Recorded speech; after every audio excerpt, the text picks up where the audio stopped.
कंस, महल में सब ठीक ठाक तो चल रहा है, कोई परेशानी तो नहीं है? बोला रे महाराज, सब आपकी कृपा है। अब देखिए, ये तो आप जानते ही हैं, कभी कभार दया आ जाती है मुझे। तो मैं तो दयालु हूँ पहले से ही। नारद जी ने कंस से कहा, कंस, जब मैं पहले आता था तब तो तेरा चेहरा फूल सा खिलता था, आज क्या हो गया? तो नारद जी कहने लगे,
कंस, जब मैं पहले आता था तब तो तेरा जरा फूल सा खिलता था, आज क्या हो गया?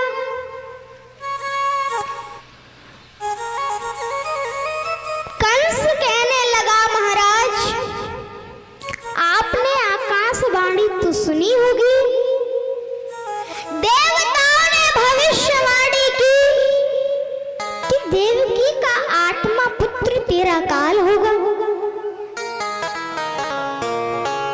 और जो महाराज प्रथम बालक पैदा हुआ उसे मैंने छोड़ दिया। नारद जी बोले, छोड़ दिया? बोले, हाँ, छोड़ दिया। नारद जी ने कहा, ये तूने क्या कर दिया? तूने अपने शत्रु को ही छोड़ दिया?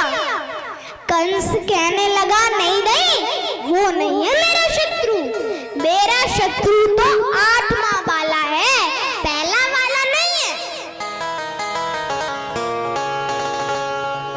मैंने बोल दिया, वसुदेव जी 8वें को लेके आना।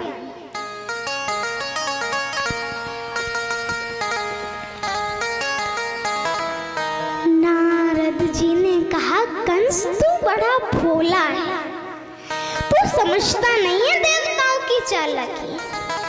देख, देवताओं ने तुझे ये तो बता दिया कि 8वां वाला है, लेकिन ये नहीं बताया कि ऊपर से 8वां या नीचे से 8वां।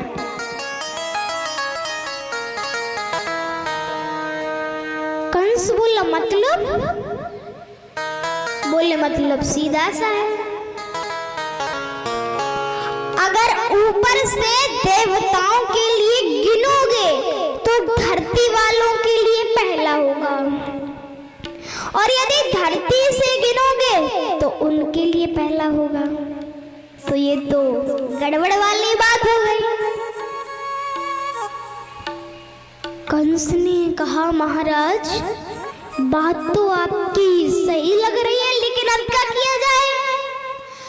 नारद जी ने कहा जो तुझे अच्छा लगे सो कर, मुझे जो करना था मैंने तो कर दिया, अब मैं चलता हूँ।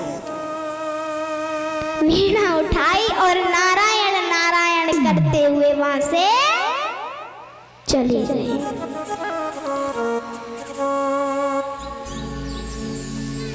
अब देखिए हमारे ब्रज में एक कहावत है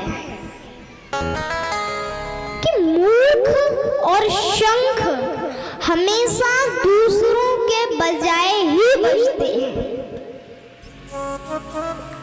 शंख में कोई हवा भर दे वो बजने लगता है, ऐसे ही मूर्खी व्यक्ति दो चार आसपास बैठे हों और किसी की भलाई कर दे तो वो भागना शुरू हो जाता है।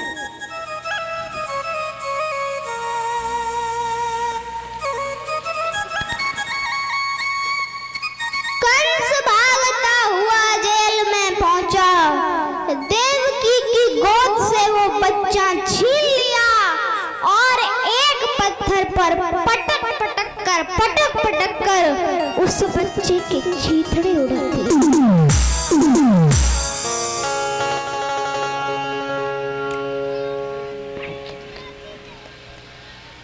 ऐसे करते करते कंस ने देवकी के एक बालक को नहीं, दो बालकों को नहीं, बल्कि 6 बालकों को मार दिया।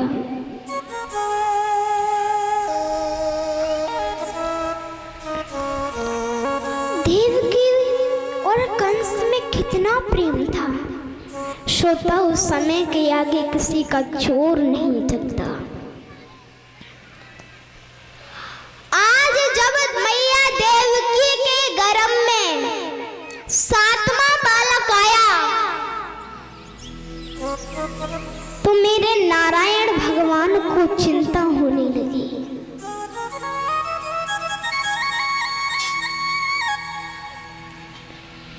कहने लगे कि महाराज कंस पैदा होते ही मार देंगे, बचाना चाहिए। भगवान ने योग माया को आदेश दिया कि जाओ देवकी के गर्भ में जो 7वां बालक है उसे गोकुल में ले जाकर रोहिणी के गर्भ में डाल दो।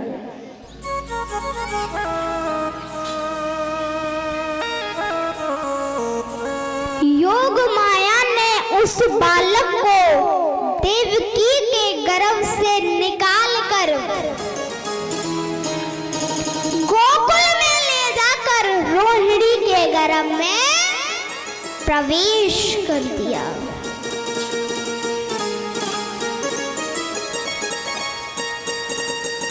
कंस जेल में आया। कंस ने कहा 7वें बालक का क्या हुआ? सैनिक ने जवाब दिया महाराज हमने सुना है कि 7वां गर्भ में ही नष्ट हो गया।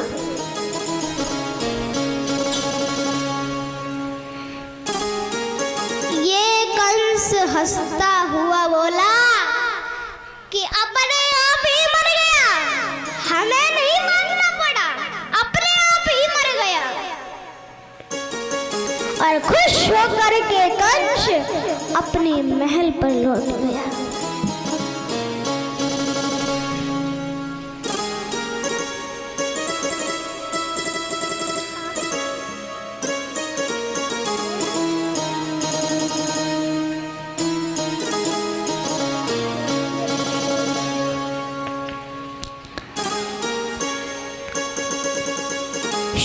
सुखदेव जी कहते हैं परीक्षित सावधान, अब 8वां बालक आने वाला है। देखिए श्रोताओं, ये जो 8वां बालक है यही मेरे गोपाल जी हैं। नारद जी ने सोचा मेरे गोविंद आने वाले, तो मैं कंस को ऐसा डरा कर आऊं जो उसका जीना मुश्किल हो जाए। नारद जी गए, कहा कंस तुम्हें पता है कि 8वां बालक आने वाला है?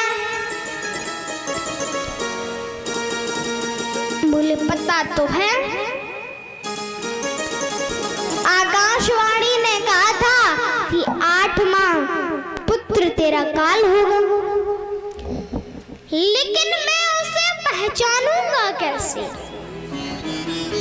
8वां जो जन्म लेगा वो कैसा होगा? बोले बताऊं कैसा होगा? नारद जी ने कहा पैदा होते ही भागना शुरू कर देगा, वो काला काला होगा, मुरली वाला होगा, पेट में दाढ़ी होगी, नाम में उसका काला होगा। कंसराज काले से सावधान रहना। अब तो कंस को रात में नींद नहीं आती है, यही सोचता रहता है वो काला काला होगा, मुरली वाला होगा। काली चीज कोई सामने आए घबरा जाता है, कहता है ये काली है हमें मार देगी।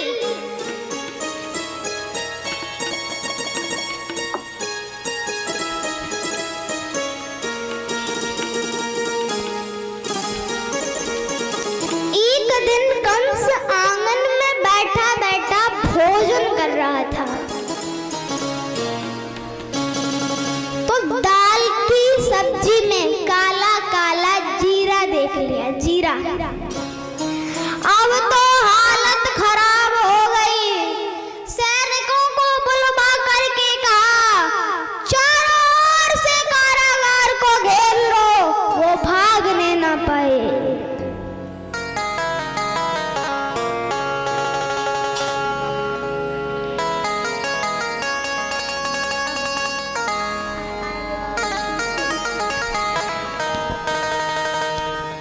सैनिक ने कहा महाराज चिंता मत करो, हमने अपनी सुरक्षा के लिए 20,000 सैनिक पहले से ही लगा दिए।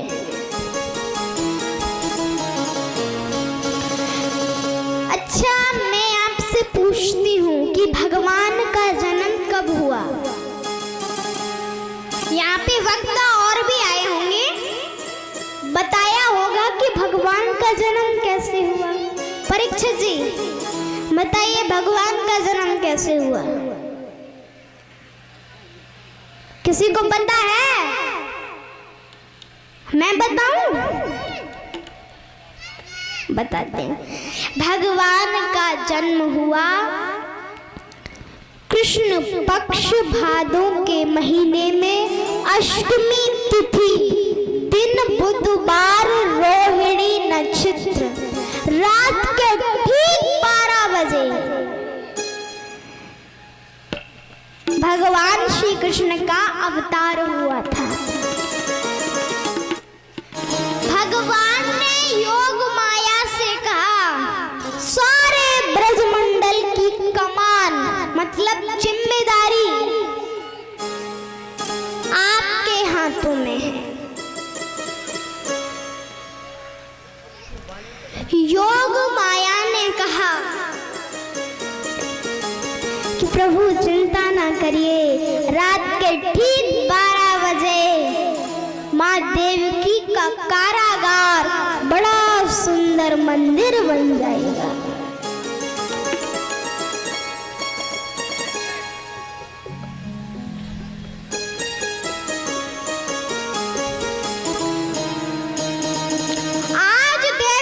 वसुदेव ने देखा तो एकदम से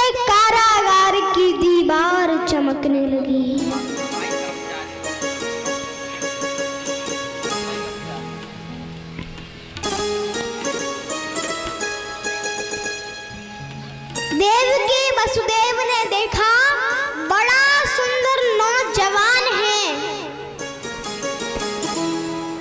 जिसकी 4 भुजा है, हाथ में शंख चक्र गदा पद्म है और गले में बैजंती हुई मालाएं हैं।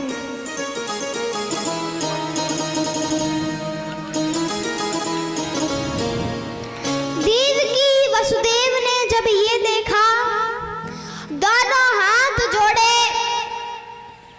कहा प्रभु ये कंस इस कोठरी में 6-6 महीने झाड़ू नहीं लगवाता, आप यहाँ कैसे आ गए? बताइए, हम आपकी क्या सेवा करें?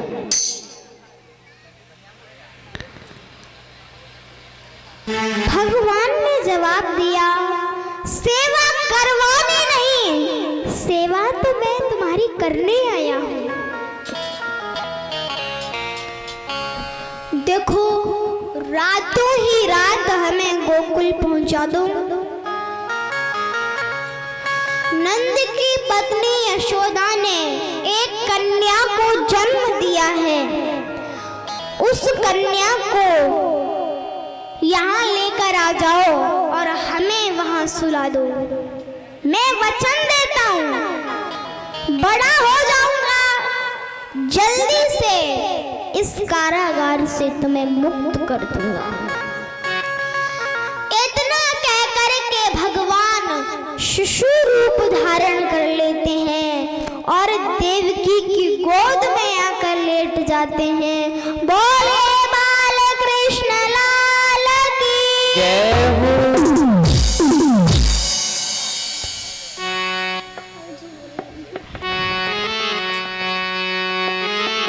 प्रेम से ताली बजाते हुए बोलेंगे, श्री कृष्ण का जन्म हुआ मामा की जेब में, अरे दुश्मन की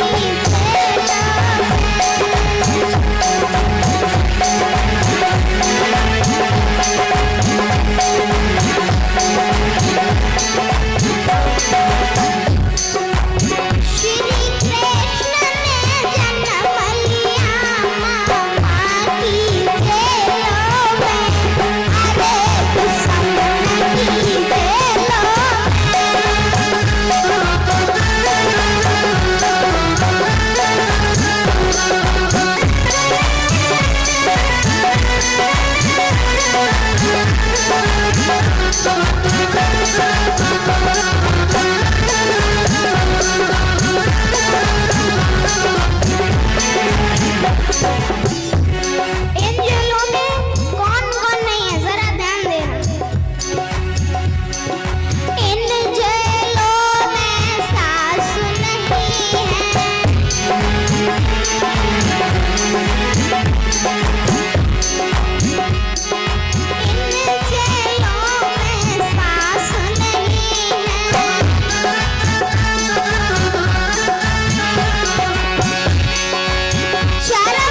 आइए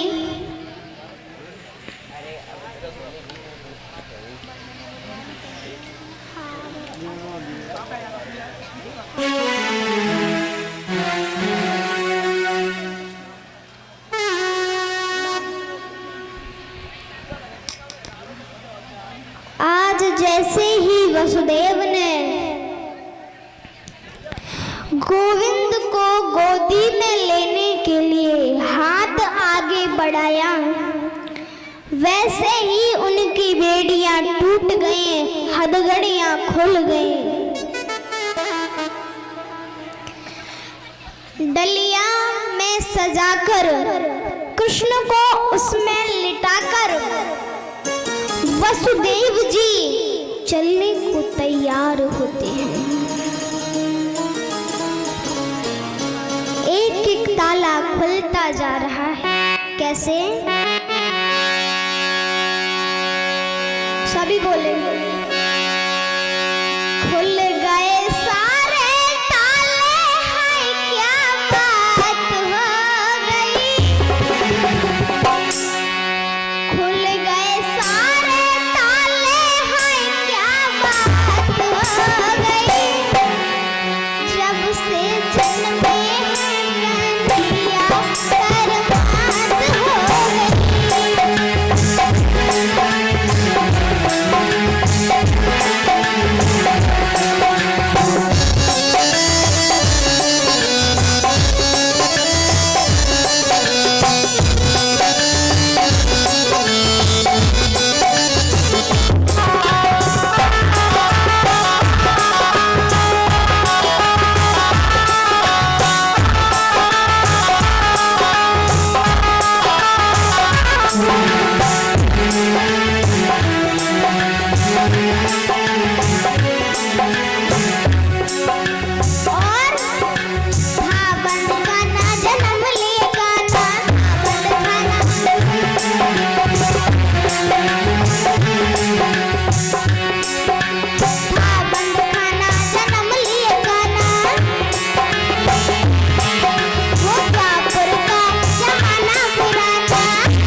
सारे ताले खुल गए, मंद मंद वर्षा होने लगे, गैया रवाने लगी, आज हमारा गोपाल आने वाला है। मोर नृत्य करने लगे, हिरण छलांग लगाने लगे। वसुदेव ने देखा तो पानी पर पानी,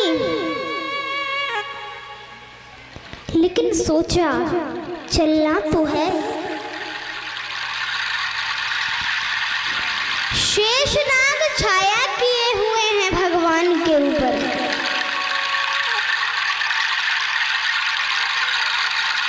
आगे यमुना मैया मिलती हैं।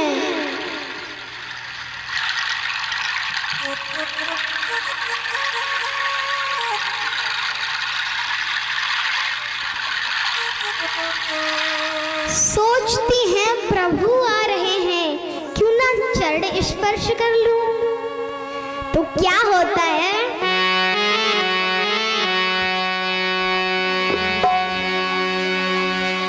कि आवत देखत अछत,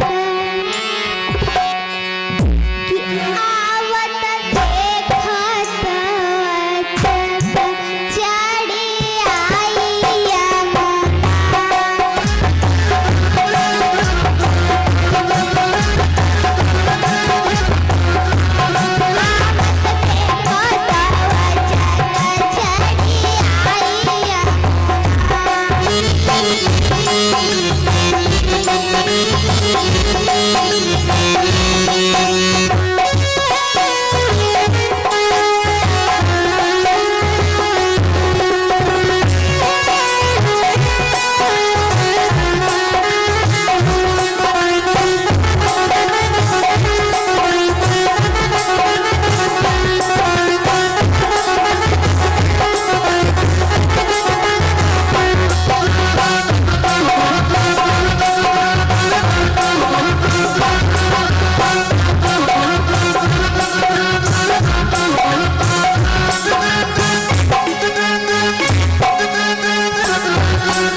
वसुदेव जी की झांकी आ रही है, तो सभी लोग झांकी के दर्शन करें। वसुदेव जी बोले,